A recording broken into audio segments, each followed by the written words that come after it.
good, everybody? Rob Moreira here, coming at you from the stoop. So what's really good out there? Thank you for checking out my page. Thank you for checking out my channel and my videos. As always, make sure you backtrack, check out the Get More video that I dropped on Monday. If you haven't already, it's really cool. So be sure to jump on that. And while you're at it, make sure you hit that subscribe button and make sure you hit that like. Alright? But on the stoop, y'all already know how I do. I get somebody from the industry and I have them speak a little bit about a specific area of expertise of theirs or possibly a specific topic. So today I have somebody who is, she's a juggernaut in the biz. Her name is Issa Lopez. If you never heard of her, look her up because she does a lot of work. She's huge in imaging. Does a lot of commercial work. I mean, she spans the gamut. Her career speaks for itself. Now, I'm not going to take too much time because I want her to speak on her topic, which is what it's like being a Latina in the voiceover world. And the thing is, she's been doing it for a long time, so she's somebody who has, really, really great insight and somebody who I feel, can speak on her experience. Now, everybody has a different experience, but, because she's been doing it for so long, I really wanted to get her take on that specific topic. So without further ado, I'm going to do my thing while y'all keep checking out my homegirl, Issa. Take it away. Hey, what's up, you guys? My name is Issa Lopez, talking to you about voiceovers and this lovely world that I'm in.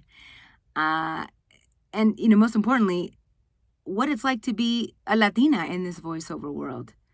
I think it's awesome. I mean, personally, I wouldn't have been able to go full time if it wasn't for me being able to do the two languages. Most importantly, neutral Spanish, which is, the most popular type of Spanish that people ask for. But you know what?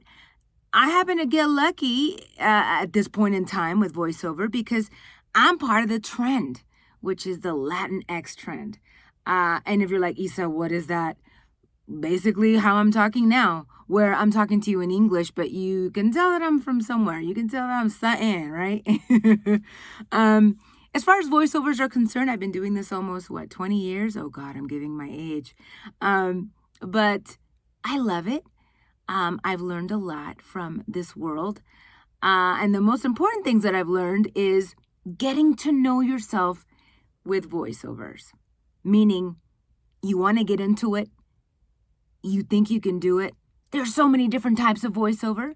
And back in the day, especially when I went full time, there was a big difference with what you can do now that pays the bills, because we got to pay bills, okay? As opposed to what you want to do. And that is where you got to focus your funds when it comes to a demo. So depending on where you're at with voiceover is where I think you should say, okay, here's what I know I can do right now that I can represent myself correctly. Let me do a demo right now that I can attain that demo. Because you don't want a demo so fancy that when you present it to someone and someone wants to hire you, you sound none like the demo. Definitely not a way to go, right? Get to know yourself. There's so much room for Latinos in the voiceover world. Listen to the trends. And if you're like, Issa, how do you know what's trending? Gosh, sit there and watch television. Obviously, they hired that person for a reason. And when you see the DoorDash videos and all these commercials that are hip, it's exciting because that's what I consider myself. There's a lot of millennial stuff out there right now.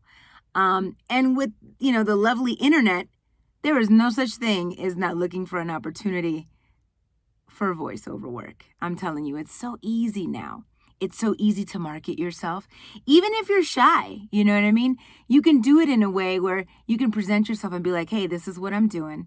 And this is what I got. Here's my website. You got Instagram, you got Facebook, you got LinkedIn. There's so many places where you can find great work. I mean, I could just go on and go on.